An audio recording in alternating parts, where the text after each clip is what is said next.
안녕하세요. 어릴 때부터 종종 술로 사고 쳤던 30대의 남자입니다. 술 때문에 정말 큰일을 친 적이 많아서 앞으로는 정말 술이 왼수라고 생각하고 다시는 마실 생각을 안 하고 있습니다. 술을 인사불성이 될 때까지 퍼마시고 엄청난 실수를 한 적이 여러 번 있었지만 여전히 비밀로 간직하고 있는 가장 중요한 이야기를 한번 풀어볼까 합니다. 벌써 몇 년 전 일인지 기억도 가물가물한 오래전 이야기입니다. 그래도 워낙 충격적인 일이라서 아직도 생생하게 기억하고 있죠. 술 취하면 개가 된다는 게 딱 저를 위해서 생겨난 말이 아닐까 싶을 정도로 저는 술 때문에 사고를 많이 쳤습니다. 그 당시에는 이런저런 일 때문에 술 마실 자리가 워낙에 많기도 했고 먹을 때마다 중간에 끊을 줄도 모르고 끝까지 달리는 스타일이라서 오히려 취해 있는 상태가 정상이었고 안 취해 있는 상태가 어색할 정도였습니다. 지금은 그때처럼 마시는 일은 잘 없지만 요즘에도 최대한 조심하고 있습니다. 아무튼 그때는 지금의 회사로 옮기기 전이었는데 당시에 취직도 잘 안 되기도 해서 작은 회사에 경력을 쌓으려고 다니고 있었거든요. 그때 그 작은 회사를 다닐 때 일인데 본가에서 조금 거리가 있어서 자취를 하고 있었을 때였어요. 그 당시에 자취하던 데서 알게 된 대학교에 다니던 여자친구가 있었죠. 그때 만나던 여자친구한테는 지방에서 대학교에 다니던 여동생이 있었어요. 승무원 준비한다고 들었는데 여자친구와 사귀게 된 지 얼마 안 돼서 한번 만날 기회가 있었어요. 역시 승무원을 준비해서 그런지 몸은 여친보다 조금 말랐지만 얼굴은 정말 너무나도 예쁘더라고요. 여자친구도 외모가 어디 가서 빠지는 타입은 아니었는데 여동생은 여자친구보다 더 예뻤어요. 동생을 처음 봤을 때 여자친구한테 동생이 더 이쁘다고 했다가 등짝을 강하게 한 대 맞은 게 기억이 나네요. 그 정도로 미모가 뛰어난 동생이었습니다. 그래서 밤에 번화가에서 한잔하려고 그 두 명하고 같이 걸어다니면 주변 남자들이 다 부러워하듯 쳐다볼 정도였으니까요. 물론 그 시선이 저한테 오는 건 아니었고 여자친구랑 여동생에게 집중되었겠지만 아무튼 남들 눈에는 그 예쁜 여자 둘을 동시에 끼고 데리고 다니는 건 저였으니까 자랑스럽게 생각했습니다.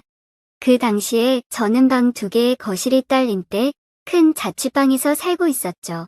원래는 같이 회사에 다니던 사람하고 룸메이트식으로 하고 있었는데 먼저 좋은 자리가 생겨서 나가는 바람에 혼자서 쓰고 있었습니다.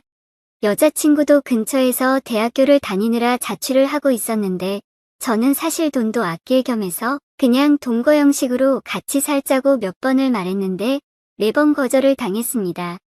약간 서운했던 거는 칫솔이며 옷이며 다 내 집에다가 두고 다니고 있고 이미 거의 같이 살다시피 하고 있는 거나 마찬가지인데 진짜 같이 사는 것만큼은 한사코 반대를 하니 좀 그렇더라고요.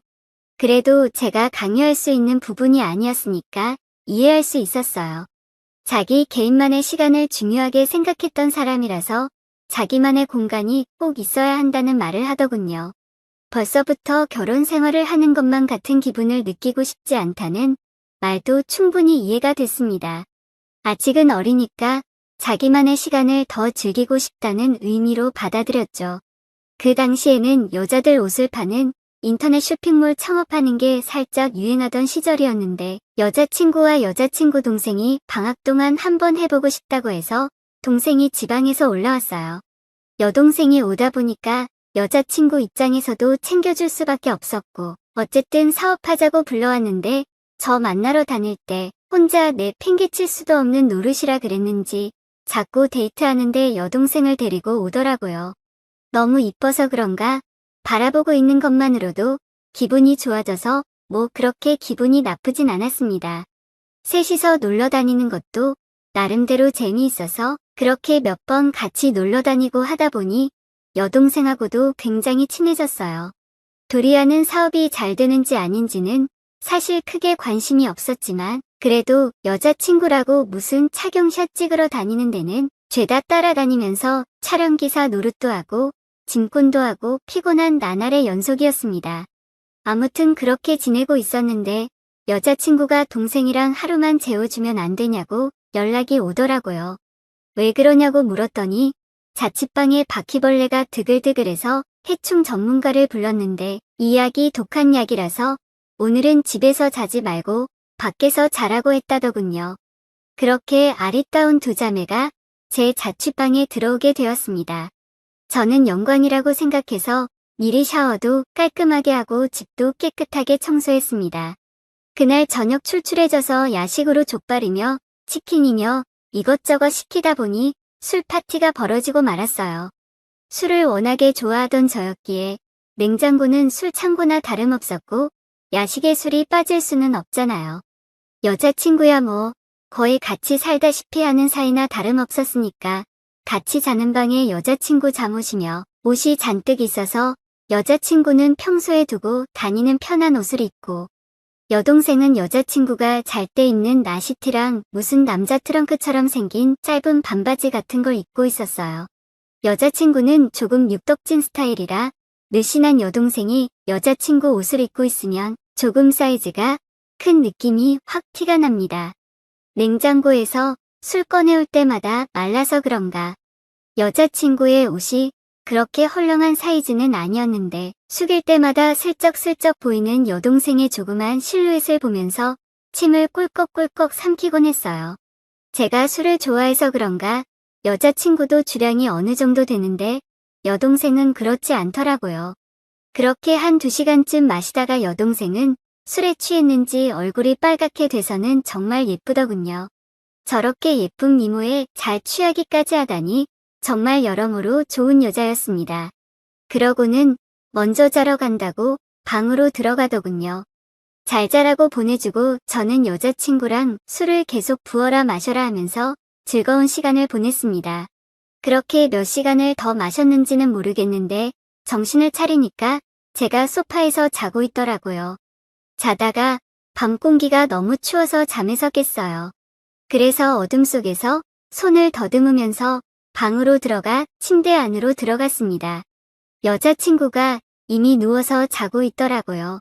추워 죽겠는데 소파에서 잠든 저를 깨우지 않고 내버려뒀다는 생각에 괘씸해서 뒤에서 여자친구를 끌어안았습니다. 여자친구의 동생이 한 지붕 아래에 있다는 묘한 흥분감의 어둠정 속에서 자는 여자친구를 깨우지도 않은 채 애정 표현을 시작했어요. 술이 많이 취했는지 아무 미동이 없더라고요. 한참을 하는 중에 버릇처럼 그대로 나시티 안으로 손이 갔는데 저는 그만 그 자리에서 몸이 굳어버리고 말았습니다. 수백 수천 번도 더 만져봐서 너무 잘 알고 있습니다. 내 손 안에 그 촉감을 제 몸은 기억하고 있죠. 여자친구라고 하기엔 그 사이즈가 밥 그릇보다 조금 더 작은 것이 제 손이 닿아 있는 몸의 주인이 누군지 뒤늦게 깨닫고 만 것이었습니다. 그렇습니다. 제가 그렇게 뒤에서 열심히 일을 치르고 있던 상대는 여자친구가 아니라 바로 여자친구의 여동생이었던 것이죠. 큰일이 났다고 생각했습니다. 그때 여자친구가 왜 소파에서 잠이 든 저를 왜 안 깨웠는지 이유를 깨달았네요. 우리 집에 처음 온 여동생이 방을 착각해서 제 침대에서 잠이 들은 거였고 그걸 본 여자친구는 동생을 깨우지 않고 제가 소파에서 잠든 걸 확인한 뒤 손님 방에 가서 잠이 들었던 거였어요. 술이 확 깨고 정신이 번쩍 들더라고요. 하지만 저는 멈출 수가 없었어요. 최대한 내일이라도 말할 변명거리를 만들기 위해서 간간히 귀에 대고 여자친구의 이름을 말했습니다. 집중이 잘 안 됐지만 어떻게든 그렇게 끝장을 보고 저는 아무 일도 없었던 것처럼 원래대로 만들어 놓고 조용히 소파로 와서 한참을 누워 있었습니다. 지금 내가 무슨 짓을 한 거지 하면서 한참을 생각했는데 또 정신을 차리고 보니 이미 해가 중천에 떠 있더라고요. 한참 술판을 벌려놓은 건 다 정리해놓고 식탁 위에는 재워줘서 고맙다는 쪽지 한 장만이 있었고 이미 두 사람은 아침에 일어나 집에 돌아간 것 같더군요. 아무튼 그날은 그렇게 멍하니 먼 산만 바라보고 있었습니다. 그 뒤로 여자친구랑은 몇 달 더 만나다가 성격 차이로 헤어졌습니다.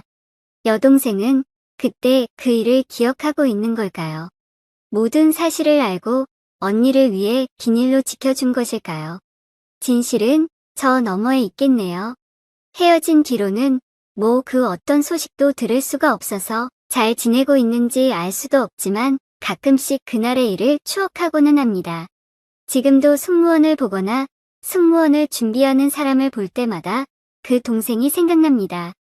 승무원이라고 다 예쁘고 아름다운 건 아니지만 그때 당시에 제 여자친구의 동생은 정말 누가 봐도 아름다운 친구였기 때문에 종종 생각이 나곤 합니다. 아무튼 술쟁이의 사연은 이만 여기서 줄일게요. 오늘의 사연 여기까지입니다. 지금까지 읽어주신 모든 분들 감사합니다. 구독과 좋아요, 알림 설정 눌러주세요. 그럼 모두들 행복한 하루 보내세요.